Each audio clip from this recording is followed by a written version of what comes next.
বাইরের পরিবেশ তখনই ভালো লাগে যখন মনটা ভালো থাকে, কি তাই তো? বাইরের সত্যি কথা বলতে বাইরের পরিবেশটা তখনই ভালো লাগে যখন মনটা ভালো থাকে। মন খারাপ লাগলে কিন্তু আর ভালো লাগে না। হ্যালো এভরিওয়ান, আমি মায়া চলে এসেছি নতুন একটা ব্লগ নিয়ে। আর আশা করি তোমরা সবাই খুব ভালো আছো, আমি খুব ভালো আছি। আর আজকে সকাল থেকে উঠে এখন কিছু খাওয়া হয়নি, মানে জল খেয়েছি আর একটু ছোলা বাদাম চেবাচ্ছিলাম কাঁচা, আর কিছু তেমন খাইনি। আসলে খারাপ লাগছে এটাই ভেবে যে মানে আমাদের চারিদিকে সমাজটা এমন যে কি বলবো, একটা মেয়েকে যখন একটা মেয়ে, সে সম্পর্কের নাম যাই হোক, একটা মেয়ে যখন দোষারোপ করে তখন আর ছেলেদেরকে কি বলবো, মানে কি বলে দোষ দেবে যে ছেলেরা এই বলে ওই বলে। একটা মেয়েই তো একটা মেয়েকে বদনাম করে। দেখবে একটা মেয়ের ক্ষতি সব থেকে বেশি কিন্তু একটা মেয়েই চায়। আজকাল আমরা যতই উন্নত হই, যতই মানে নিজের পায়ে দাঁড়াচ্ছি বা নিজস্ব একটা যোগ্যতা অর্জন করছি, তারপরেও আমাদের পেছনে বদনামের কোনো শেষ নেই। তুমি এটা করেছো দেখে, মানে যদি তিল হয় তো সবাই তাল সেটাকে বানিয়ে দেয়। আর সবচেয়ে বড় কথা হলো যে এইসব করে কিন্তু একটা মেয়ে। আজকাল অনেক বন্ধু, কাছের বন্ধুকেও দেখেছি যারা মানে একটা সময় পর কি বলবো, তোমাকে মানে হয়তো তুমি কিছু পেয়ে গেছো বা তুমি কিছু তার থেকে একটু ভালো আছো, হয়তো সেই সময় ছিলে না, পরে একটু উন্নতি হয়েছে বা তোমার পড়াশোনাটা একটু এগিয়েছো, সেই দেখবে কিছু পুরনো বন্ধু, মেয়েদের কথা বলছি, তারা মানে কি জানি তাদের ভেতরে কি হয়, তারা এই সেটা সহ্য করতে পারে না। নয় তোমার নামে একটা বদনাম রটাবে, নয় একটা মানে কিছু না কিছু বলবে। খুবই আপসেট লাগছে আসলে। পুরনো বন্ধু, স্কুল ফ্রেন্ডস, আগে খুব ভালো, মোটামুটি খুব ভালো বন্ধুত্ব ছিল। আর এখন হঠাৎ করে আমি জানি না, ইদানিং কি হয়তো আমারও কিছু পরিবর্তন হয়ে এসছে, হতে পারে। এবারে সংসারের কাজে এতটা আগের মতো টাইম দিতে পারি না, আগের মতো না যে সবসময় ঘুরে বেড়াতে পারবো। মানে বন্ধুদের সাথে যখন খুশি, যে যখন বলবে সে তখনই সেখানে চলে যেতে পারবো। আগে একটা সময় যেতে পারতাম, কারণ তখন তো আর এই লাইফে যেতাম, ব্যাচেলার ছিলাম, কলেজে পড়তাম, টিউশন করতাম, তখন যে যেখানে বলতো চলে যেতে পারতাম, মানে মোটামুটি মাকে ম্যানেজ করে যেতে পারতাম, সে যেখানে বলতো, যে যেখানে দেখা করবে। বাট এখন আর তো আমি সেরকম নই যে কেউ দেখা করতে বললেই যে দেখা করতে পারবো, এরকম সেরকম অবস্থা আমি এখন, মানে সময় হয়ে ওঠে না। আর সত্যি কথা, একা হাতে সমস্ত কিছু সামলাতে। তো এটাই আর কি হয়েছে, সে যখন বলেছে যে তাকে তখন সময় দিতে পারিনি, তার জন্য তার কি বলে জানি না, কি বলবো। এখন বলছে আমার টাইম দিতে পারি না, এর মধ্যে অহংকারটা কোথায় আসে আমি জানি না। অহংকার আরো অনেক কিছু, অনেক কিছু বলেছে। তো যাই হোক, আসলে কি বলবো, একটা মেয়ের বদনাম করা আমার এখন যেটা মনে হচ্ছে।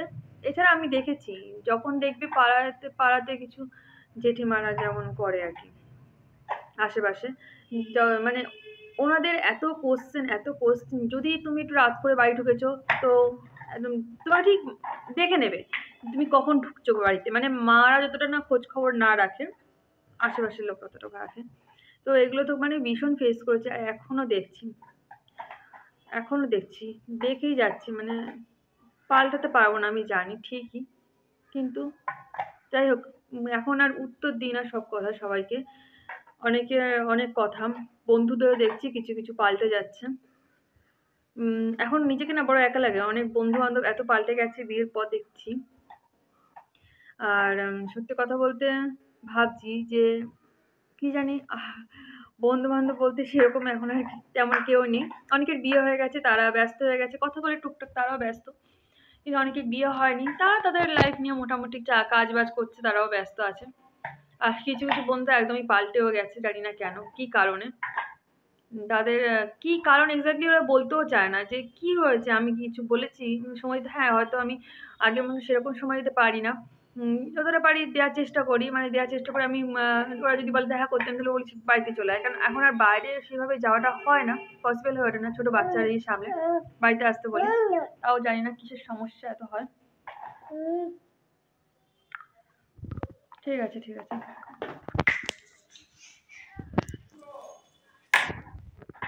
পুরোটা একা সামলানো না খুব কষ্টকর ব্যাপার। যাই হোক, মা একটু হেল্প করে দেয় বলে আমার একটু সুবিধা হয়।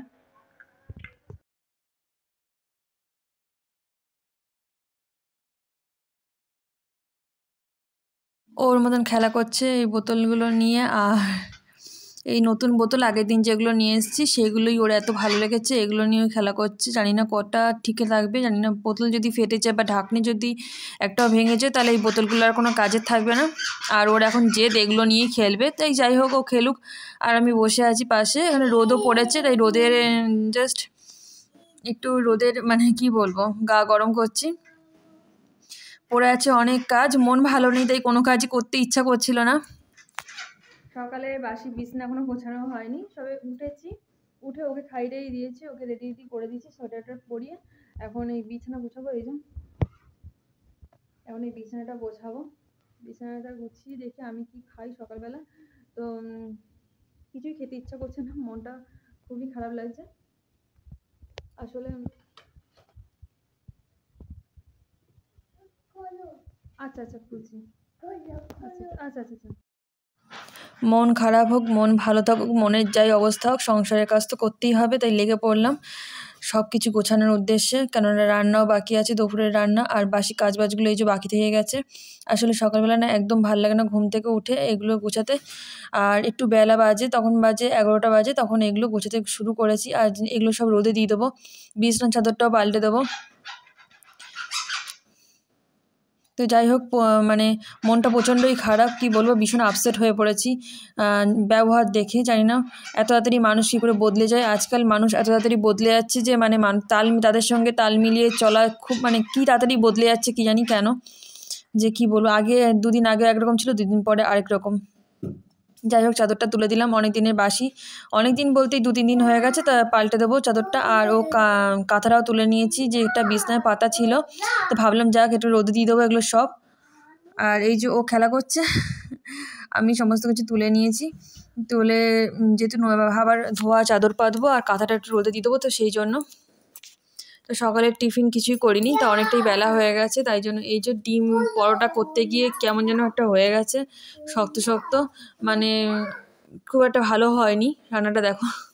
তো যাই হোক, ওটাই ইজি আর শর্টকাট, ওই জন্য ওটাই আমি করেছি সকালবেলা, যে ওটা খেয়ে নেবো। আর এই দেখো বাইরে কতটা রোদ, 11:30 মতন বাজে। এটা খেয়ে দিয়ে দুপুরের রান্নাটা বসিয়ে দেবো। তো এই পরোটা খেয়ে দুপুরের রান্না করেছিলাম, কিন্তু তার ভিডিও আর করা হয়নি।